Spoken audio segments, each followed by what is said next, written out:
Hey, all my fantasy football friends, welcome to the Multiple First Dynasty channel here on YouTube. This is Stosh X coming at you with our post-combine recap here in the 2023 NFL offseason. It is early March. We are a long way from football, sad to say, but there's lots of fun news and rookie tracking going on. There's mock drafts happening. Dynasty leagues are as active as ever. It's the beauty of Dynasty is how much you can do in the offseason. As always, I am joined with my partner Greg, the Velociraptor. How you feeling today, brother? Doing good, Tony. Let's chop up this combine.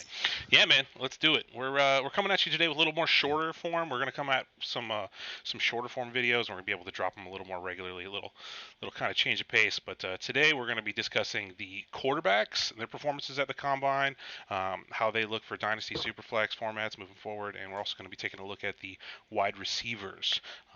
So without further ado, let's get into that. So we have the big story from the combine. We're not going to bury the lead here at all.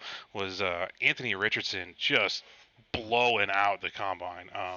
Basically, the most athletic quarterback we've ever seen, and one of the most athletic human beings we've ever seen perform at the combine. He crushed it in the 40-yard dash with his 4.43 second 40. What were the records he broke? He broke the broad jump and the shuttle or the vertical? I believe he. I think he broke or matched all of the jumps and Yeah, had the best weight. Because man, 6'4", this is a 240-pound guy, right? So he was faster than most of the wide receivers, despite being bigger than any wide receiver there, right? insane. So Yeah. he his athleticism. This is the best, relative athletic score, speed score, all of the broad jump for a quarterback in the history of the combine. Um, and so the rushing upside, the overall upside of this player for your standard fantasy scoring formats is unbelievable. Yeah. Um, it's very clear that he could be a better rusher right away than even a lot of really good rushers that he could immediately go into that Justin Fields 2019 Lamar Jackson bucket. And, I think the range of outcomes includes that he just breaks the league, that there's a year where he is on half of the redraft winners. Yeah. Right. Yep. Especially early in his career when he's still probably going to be a lower pick. I mean, this is all assuming he pans out, I suppose. But like, even if he doesn't work as a thrower, it's hard to deny his legs and what he's going to be able to bring there. It's going to be insane watching Richardson develop. Slotting this guy in amongst the other quarterbacks is already a challenge, and we don't even know capital yet or landing spots. So I don't know what to do with this guy. Hopefully the NFL makes it easy and they just make him the first overall pick, and then I can take him first overall, and it's not going to be weird. Are you willing to consider taking him first overall? If someone trades up to one, like the Colts go up there and You're take him, then over Bijan. no, excuse me. First, I guess that is probably the next tier of the discussion That is that the this is next going to question. develop into. Yeah. Okay. Um, Let's be clear about what yeah. we're saying. What does Richardson have to do to? What does any of the quarterbacks have to do? Probably Richardson to I don't jump know. over I Bijan in mean, Superflex. I don't think any of them is getting there. I think they would have to be. So I think they would have to be a Trevor Lawrence, Andrew Luck, Peyton Manning safe Yeah. ceiling quarterback, safe plus ceiling. I think there's too much risk in Richardson, and I think there's not enough ceiling in the safer guys for any of them to catch Bijan. To me, the thing about a guy like Bijan is that it is the most fail-safe kind of pick you can make. We'll get there in a bit. I don't want to go, but like I think what Richardson has to do to go over Young and Stroud is, I am getting close to he's the 102, which, by the way, right, we have had the 104 as a buy here. I believe I was banging the table for that last week. 104 was my buy low of the week. And so here we are, right? CJ Stroud or Bryce Young is probably going to get to 104 in most of your leagues. Yeah. Or this guy, depending. Richardson. My favorite thing about Anthony Richardson is that he is an incredibly risky prospect if you squint one way, but he's also an incredibly safe prospect if you squint the other way. Yeah. Right? Like, if you're willing to have him put up 3 huge fantasy seasons and then lose his job, and Yeah. like that's what you got for your pick, Yeah. you're gonna get that, man. Yeah. And It's that's hard to what he imagine wants. he's not successful for fantasy purposes, right? I mean, he's going to be. He's got QB1 in fantasy written all over him, like Yeah. Right. top So 10 he could take points. you Yeah. easily to a title in your first 3 years, and then he loses his job, and you got no residual value. And it's like, well, if you take a big running back and you get 3-4 years out of them, and they win you a title, and then they go away, you're okay with that in a rookie draft, right? So that's kind of how I feel here too. It's very safe in one way, despite the incredible riskiness of taking one of the worst passers we've ever seen getting high first round capital. Yeah. At this point, I don't know that I'm ready to take him over Young. If we were to draft today, I think he'd be my 102 or my second quarterback, my 103 overall. I think for me, it lands Richardson. I'm sorry, Young, Richardson, Stroud, Levis for me. But that's pencil, not pen. As we All right, move yeah, through the very off pencil. season. Yeah. For me, I think it lands Stroud, Richardson, Young, Levis Okay. at this point. Yeah. So let's chop this up. So I think we started with Richardson, but for me, the real headline was all 4 quarterbacks mostly did what they needed to do. And Bryce Young, what he needed to do and what he did was he showed up and was the size he wanted, where we wanted to see him, right?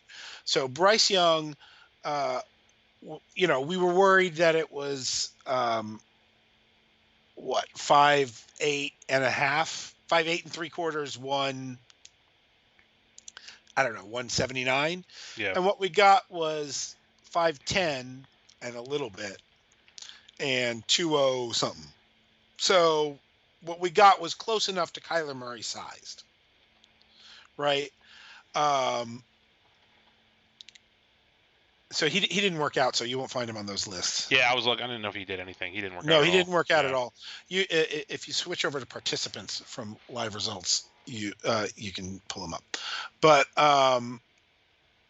yeah, so he did what we needed in the weigh-in. And I think he solidified himself as a very high pick. 5'10", 204. I think it was 5'10" and an eighth. Yeah. That's what we needed, right? So he answered that question. I think he did suffer, though, from not throwing when some of the other guys threw. So we're going to let draft capital tell us a lot about Bryce Young. Yeah, I agree with that. I'm basically going to let capital just dictate it for me. The only thing is I could see myself bumping Richardson up a little bit beyond capital. If he's the third one taken, he probably still could go to 1 if he lands as what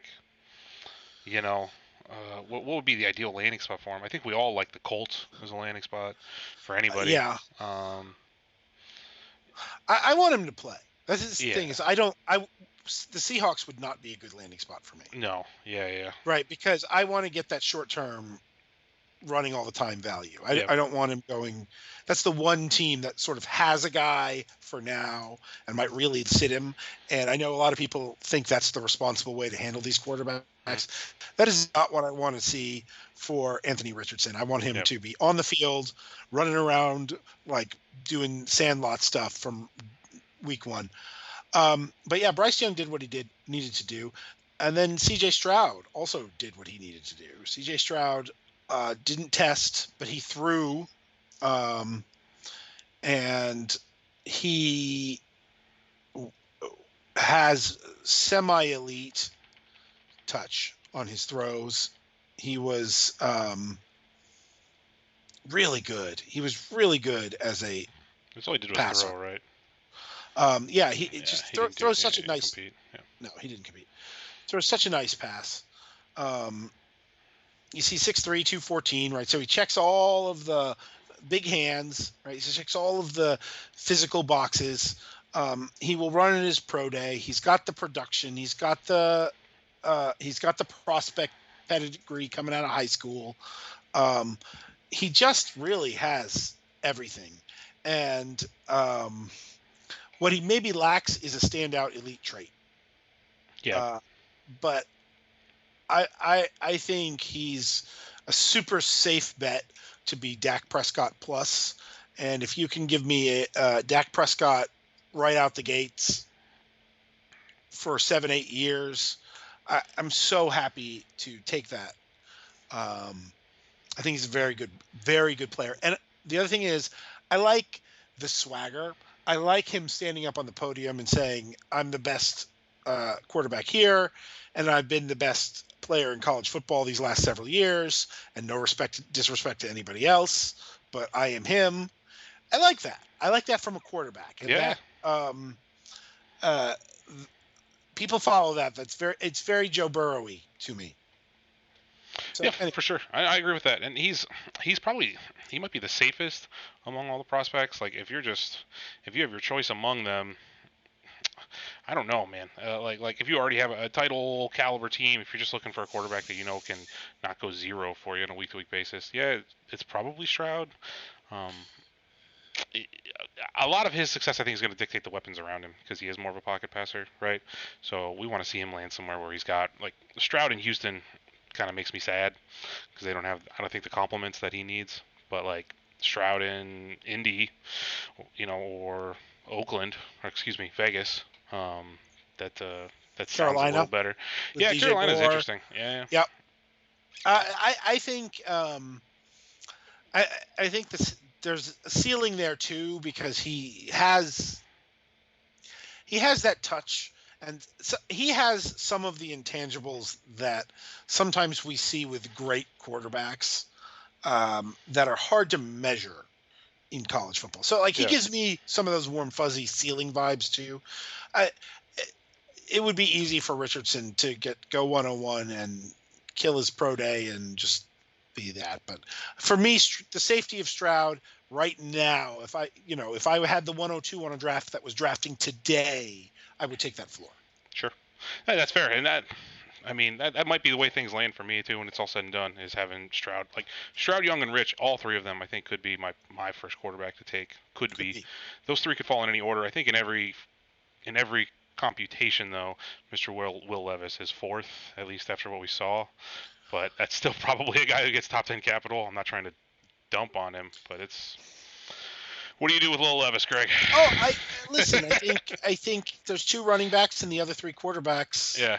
and then JSN, and then he's in that group. Yep. Right.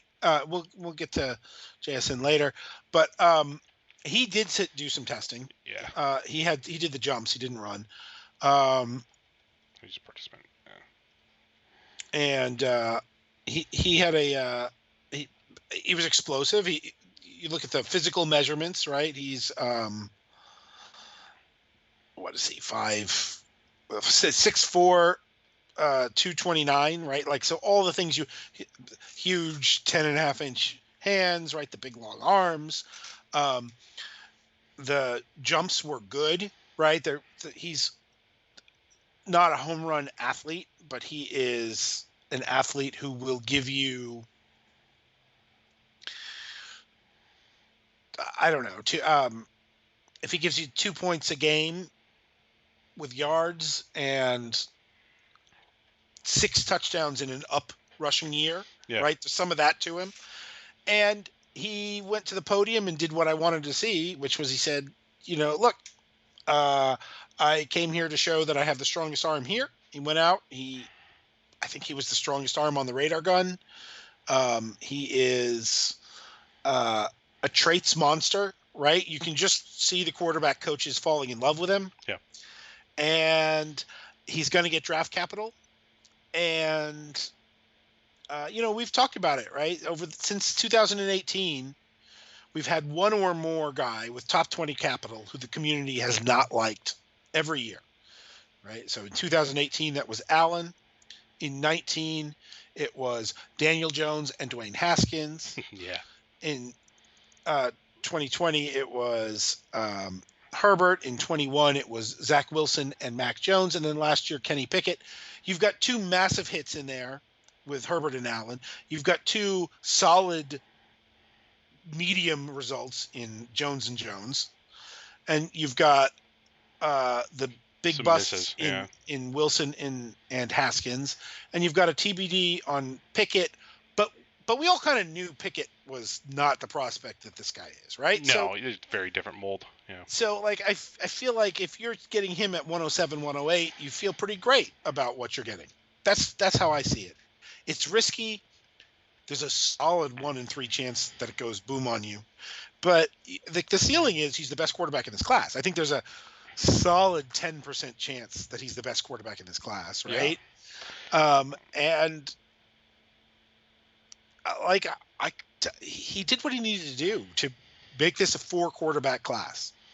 Yeah, I just to touch on what you said with him kind of getting down to like 7, 8 territory. I'd be perfectly comfortable. I would take all 4 of these quarterbacks in the top 5 of my rookie draft right now. Okay, so if you have a chance to even get Levis in 7, 8, 9 territory, like definitely jump all over that. There aren't that many quarterbacks that come out with top 10 capital year over year, and then to compound that with his potential upside is not something you can overlook. I mean, you could have a Herbert caliber value from that second half of your rookie draft, depending on how much people fall in love with certain running backs and receivers and force them higher. I'm not sleeping on any of these QBs. Take them. If you're on the clock, pick which one you like the most and grab them immediately. If you're a playoff team and you need a quarterback, like say you were a playoff team and you just had Brady retire or whatever, and you have a chance to take a Levis at like your 109 slot, dunk on that. I love it. Absolutely. I mean, obviously, pending draft capital. Now, if he slides outside the top 10, I get more worried about the profile. Sure. Then he becomes more of a Kenny Pickett prospect. And all of a sudden, we might start looking at more of the other first-round caliber position players. But at this point, for me, I think he falls in the 5 to 7 range, and I think you'll get him 7, 8, 9 in a lot of drafts. Yeah, I could see a lot of people taking a JSN over him. A Charbonnet could jump ahead of him, depending. Johnston, if he gets good capital, could jump ahead of Levis on the board at your 109 pick. Is not a pipe dream. It could occur. Absolutely. All right, so let's look at these wide receivers. Yeah. So it was a great combine for the quarterbacks. It was a less good combine, I think, overall for the wide receivers. I don't think it was as bad as Dynasty Twitter decided it was, but it was not. It was not great, and it was not great in some specific spots. At the top of it all, Jackson Smith-Njigba, I think, solidified himself. You just showed him with the 3-cone and so forth. So he didn't do the other testing. He didn't do the speed or explosion testing. He did the quickness testing. He put up all-timey numbers. Those numbers are not just the best this year. Those are like, top 10 of the century numbers at some of those shuttle drills. So I think he really solidified himself despite the rough start of skipping the 40, but still he could end up pigeonholed as a 70% snap guy who only plays in the slot, like the best slot in the league. So I'm not sure I have him as the same grade as I had Wilson in London last year, right? So as my wide receiver 1, I think he comes in with a worse grade than the best 3 or 4 guys last year. Okay. That's right. It seems like the NFL community is down on him a little bit. I usually see 2 or 3 receivers go ahead of him in the professionally curated mocks. But Dynasty Dynasty Fantasy loves JSN. He's consensus the first wide receiver in all of those drafts I look at. So there's some discrepancy there for sure. Yeah, he's my wide receiver 1, but it's a down year for wide receivers. Yes. Like I just he does not have the complete profile of some of the best wide receivers we've seen in recent years. And he's the clear number 1 even though he didn't have a great week, because the other two top guys did not have a great week either, right? So Quentin Johnston of TCU was a little shorter than we thought, and um, was and didn't run the 40, and so like that gives you some questions. He was not quite as big as we thought, and he didn't do all the testing drills, so we don't know quite what he certainly didn't put himself into the Calvin Johnson monster range, right? So yeah, he didn't run. He didn't run. Yeah. I believe he did the. I think he did the jumps. I think he did the jumps, but it was okay. It was okay. Now he did the drills, and he looked really good at the drills. Yeah. You can see it in him, but he looked like a projection, right? 6'3", wasn't 6'4", 209. We were hoping for more 6'4", 215. Right, the jumps were good, but he didn't run. So, it was okay. I do think he probably put himself in position to be the second receiver off the board, though, or because Jordan Addison had a really bad game. Yeah, he did really bad. He felt pretty hard. Jordan Addison was below the 20th percentile in height weight adjusted 40 time, and that because he was tiny. And then 4.49 wasn't a terrible 40, but it's a terrible 40 for a player of his profile. Yeah. Now, he's a guy you're going to have to draft on tape and production, right? And that's okay. But I'm going to kind of follow the draft capital with him, and it wouldn't surprise me if he slid more than we thought. Like, wouldn't surprise me. Into the third round, maybe. It's like I probably can't fall that far. No. But like into round 2, wouldn't shock me. Okay. If we saw him slide, or like as the fourth receiver off the board. Yeah, I probably was waiting for him. Right. So it was not a great weekend for the top 3 guys. And then I think it was an even worse weekend for the second tier guys. And looking at that second tier of guys, the first name off to think about was Keyshawn Butte. He's been falling. Oh my goodness. Right. So you see, first of all, he was not as big as we thought. And then he ran bad. He ran 4.5, but his other run was 4.67.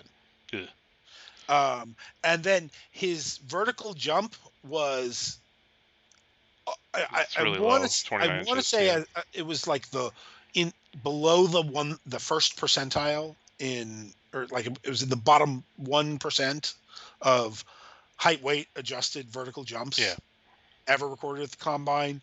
So like I didn't know it was that bad. It almost goes to, was he even trying?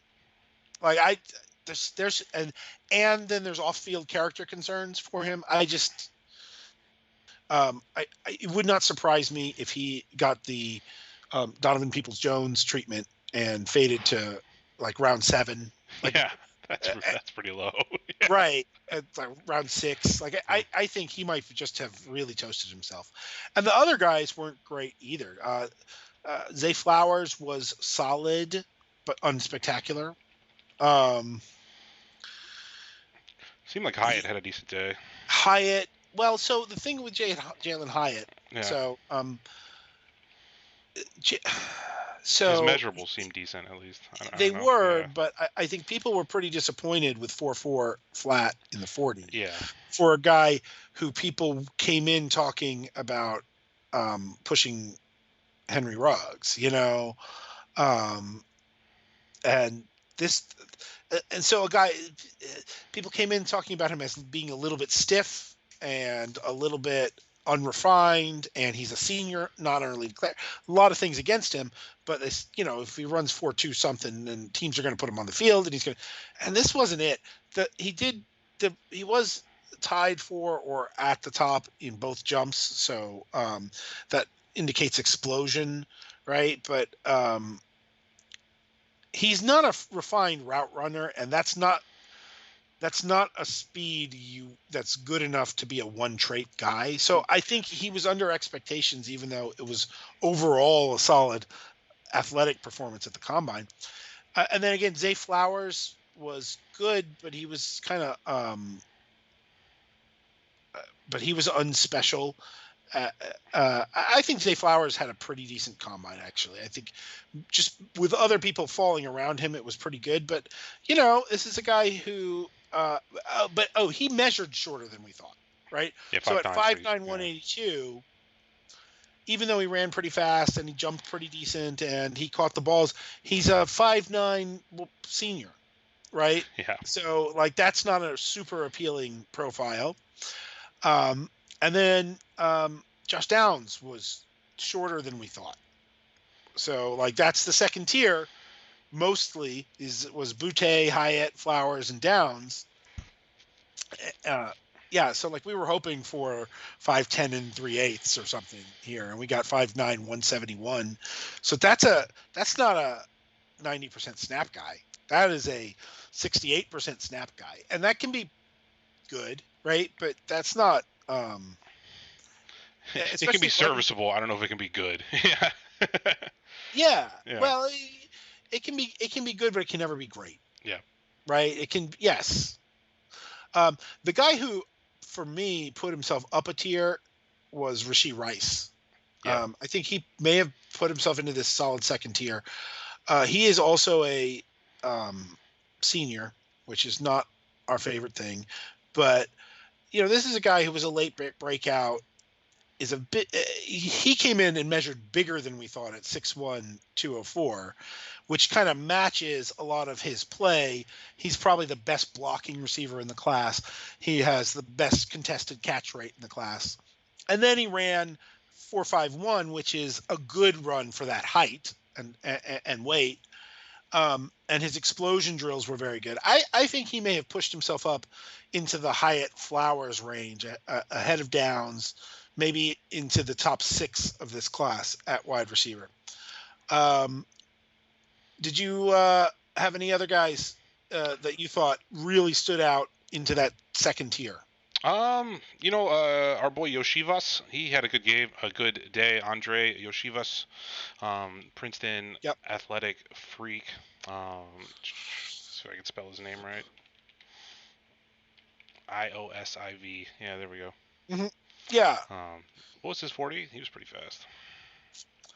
It was, I think, 4.43, which is an excellent speed score for 6'3", 210 plus. Yeah. And so 4.43, ran 4.44 the other time.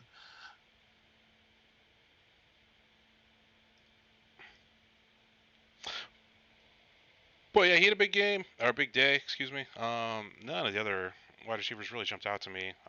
Didn't hear anyone else really making any noise. So, yeah. Well, let me give the listeners, the viewers, a couple of lower tier names, right? Yeah. So, A.T. Perry. A.T. Perry from Wake Forest. The guy is 6'5", and he ran just a touch under 4.5. So 4.47 at what is it? 6'5", 1. Oh no. Oh, he was a little shorter. That's right. 6'3.5", 198.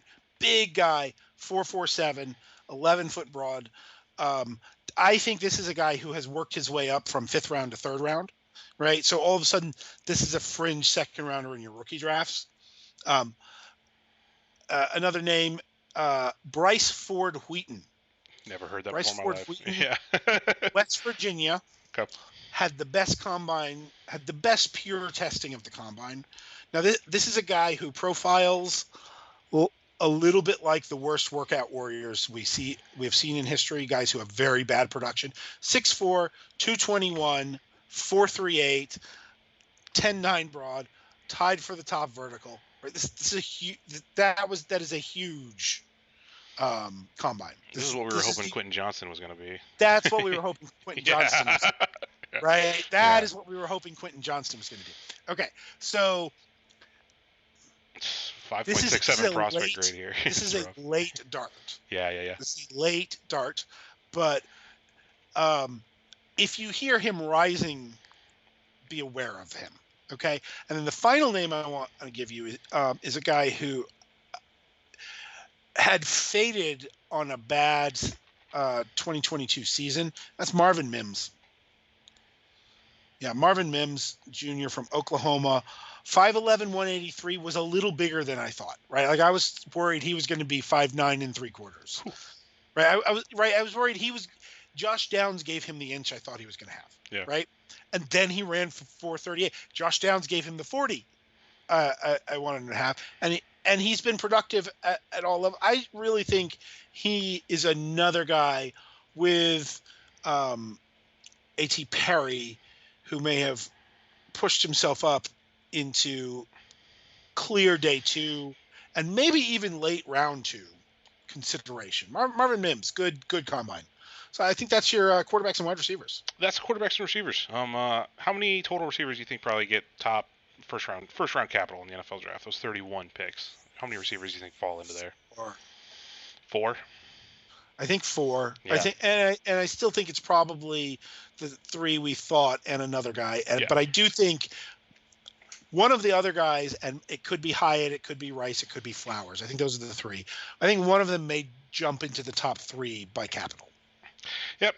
Big takeaway I think is just out of the whole thing here is just, if you have the opportunity to take any of these quarterbacks, do so. If you need a receiver and you're not getting Jackson Smith and Jigba, you probably be better off just trading your pick away for a veteran you like. Rather than rolling the dice with a Johnston or Addison or Hyatt. Probably just explore your trade opportunities there. And yeah, man, there's some interesting prospects, but there's no one who I'm really in love with at the receiver position. More of a second and third round receiver year, I think. Yeah, I think I'm going to be using a lot of rookie picks on tailbacks and quarterbacks and a couple tight ends. But we'll talk about that in a future video. Thanks for stopping by, friends. Anything to send off our guests here with, Greg? I'll see you with the next one. Yeah. Take it easy, ladies and gentlemen.